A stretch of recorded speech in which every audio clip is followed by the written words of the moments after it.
Hi friends, అందరికీ నమస్కారం అండి. మహాశివరాత్రి పండుగ ఈ మార్చి 8వ తేదీన రాబోతూ ఉంది.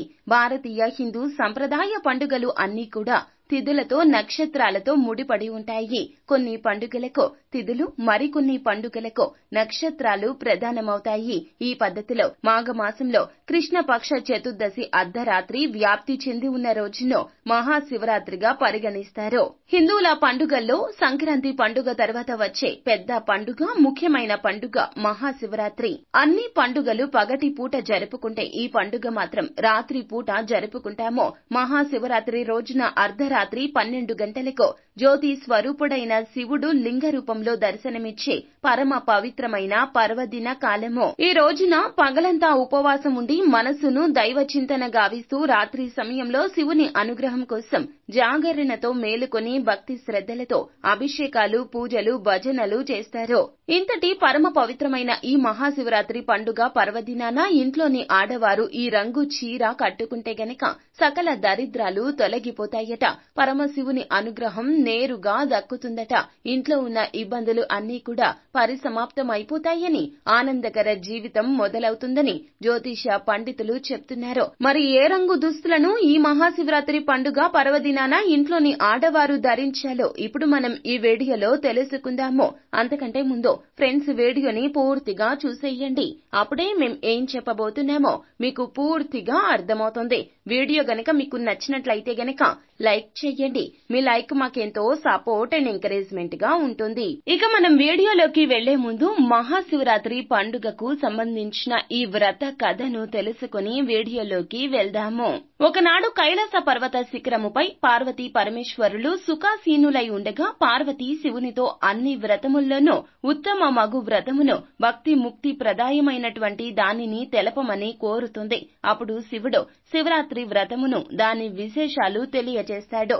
దీనిని మాఘ బహుళ చతుర్దశి నాడు ఆచరించవలయునని తెలిసి కాని తెలియక కాని ఒక్కమారు చేసిన యముడి తప్పించుకుని ముక్తి పొందుతారని దాని దృష్ట్యాంతంగా ఈ కథను వినిపించెను. ఒకప్పుడు ఒక పర్వత ప్రాంతమున హింసా వృత్తి గల వ్యాధుడు ఒకడు ఉండెను. అతడు ప్రతి ఉదయం అడవికి వేటకు వెళ్లి సాయంత్రం ఏదేని మృగమును చంపి తెచ్చుచో కుటుంబాన్ని పోషిస్తూ ఉండేవాడు. కాని ఒకనాటి ఉదయమో బయలుదేరి అడవి అంతా తిరిగినా ఒక్క మృగము కూడా దొరకలేదు. చీకటి పడుతున్నా ఉత్త చేతులతో ఇంటికి వెళ్లడానికి మనస్కరించక వెనుదిరిగెను. దారిలో అతనికి ఒక తటాకము కనిపించెను. ఏమైనా మృగాలు నీరు తాగుటకు అచ్చటికి తప్పకుండా వస్తాయని వేచి ఉండి వాటిని చంపవచ్చు అని ఆలోచించి దగ్గర ఉన్న ఒక చెట్టెక్కి తన చూపులకు అడ్డంగా ఉన్న ఆకులను, కాయలను విరిచి కింద పడవేయసాగెను. చలికి శివ శివ అని వణుకుచో విల్లు ఎక్కిపెట్టి మృగాల కోసం వేచియుండెను. మొదటి జామున ఒక పెంటి లేడి నీరు తాగుటకు అక్కడికి వచ్చెను.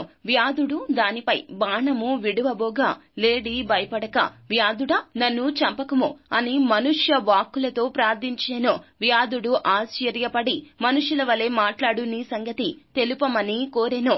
దానికి జింక, నేను పూర్వ జన్మమున రంభయ్యను, అప్సరసను, హిరణ్యాక్షుడను రాక్షస రాజును ప్రేమించి శివుణ్ణి పూజించుట మరచితిని.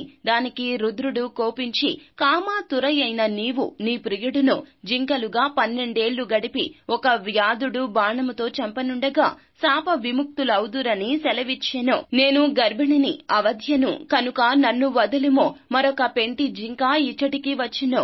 అది బాగుగా బలిసినది కావున దానిని చంపుమో. లేనిచో నేను వసతికి వెళ్లి ప్రసవించి శిశువును బంధువులకు అప్పగించి తిరిగి వస్తాను అని అతన్ని ఒప్పించి వెళ్లెను. రెండవ జాము గడిచెను. మరొక పెంటి జింక కనిపించెను. వ్యాధుడు సంతోషించి విల్లెక్కు పెట్టి బాణము విడువబోగా అది చూచిన జింక భయపడి మానవ వాక్కులతో, ఓ వ్యాధుడా, నేను విరహముతో కృశించియున్నాను. నాలో మేధో మాంసములు లేవు. నేను మరణించినా నీ కుటుంబానికి సరిపోను. ఇక్కడికి అత్యంత స్థూలమైన మగ జింక ఒకటి రాగలదు. దానిని చంపుము. కానిచో నేనే తిరిగి వత్తును అని అనెను. వ్యాధుడు దానిని కూడా విడిచిపెట్టెను. మూడవ జాము వచ్చింది. వ్యాధుడు ఆకలితో జింక కోసం వేచియుండెను. అంతలో ఒక మగ జింక అక్కడికి వచ్చెను.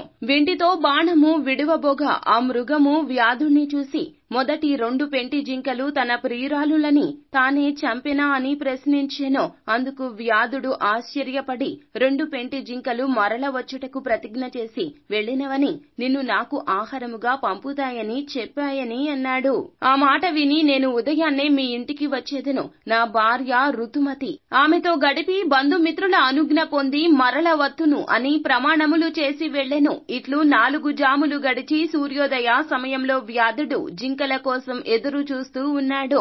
కొద్దిసేపటికి ఆ 4 జింకలు వచ్చి నన్ను మొదట చంపుము, నన్నే మొదట చంపమని అనుచో వ్యాధుని ఎదుట మోకరిల్లెను. అతడు మృగముల సత్యనిష్టకు ఆశ్చర్యపడెను. వానిని చంపుటకు అతని మనస్సు ఒప్పలేదు. తన హింసా వృత్తిపై జుగుప్స కలిగెను. ఓ మృగములారా, మీ నివాసములకు వెళ్ళుము, నాకు మాంసము అక్కరలేదు. మృగములను బెదిరించుట, బంధించుట, చంపుట పాపము. కుటుంబం కోసం ఇక నేను ఆ పాపము చెయ్యను.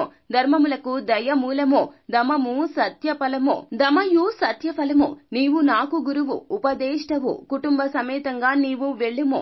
నేనిక సత్యధర్మము ఆశ్రయించి అస్త్రములను వదిలిపెట్టుదును అని చెప్పి ధనుర్బాణములను పారవేసి మృగములకు ప్రదక్షిణ ఆచరించి నమస్కరించెను.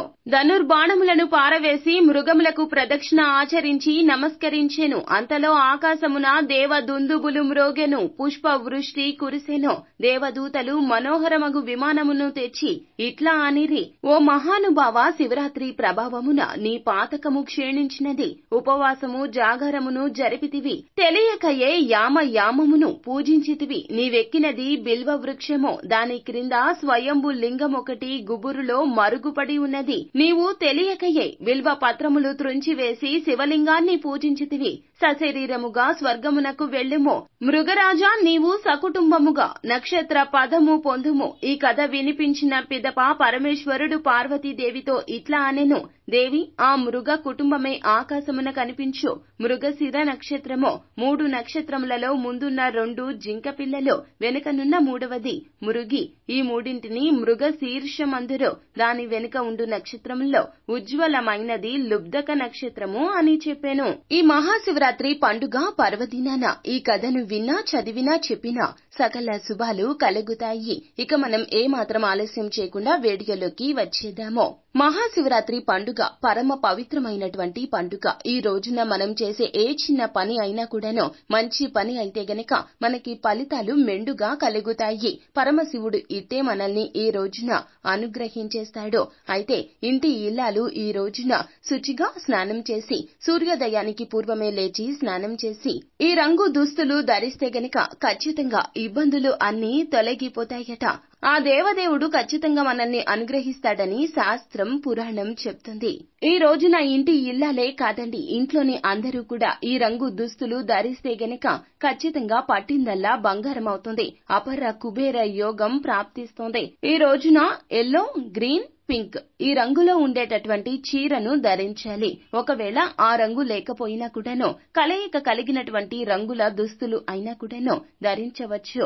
ఇలా ధరించి ఈ రోజున శివారాధన గావిస్తే గనక సాక్షాత్తు ఈశ్వరుడే మీకు మెచ్చి ఐశ్వర్యాన్ని సిద్ధిస్తాడు. పెళ్లైన ఆడవారు ఇలా తప్పక చేయండి. ఇలా చేస్తే గనక దీర్ఘ సుమంగళి యోగం మీకు దక్కుతుంది. ఆడవారే కాదండి, ఇంట్లో ఉన్న పెద్దవారు కావచ్చు, పిల్లలు కావచ్చు, ఈ రంగు దుస్తులు ధరిస్తే గనక పరమశివుని అనుగ్రహం ఇట్టే లభిస్తుంది. ఈ రోజు సూర్యోదయం ముందుగానే నిద్రలేచి శుచిగా స్నానం చేసి ఇలా ఈ యొక్క రంగు దుస్తులు ధరించి శివారాధన గావించండి. అంతా మంచి జరుగుతుంది. శుభం భూయాత్. సో ఫ్రెండ్స్, చూసారు కదా, ఈ వీడియో గనక మీకు నచ్చినట్లయితే గనక లైక్ చేయండి. మరిన్ని వీడియోస్ కోసం మా ఛానల్ ని సబ్స్క్రైబ్ చేసుకుని ఫాలో అవ్వండి.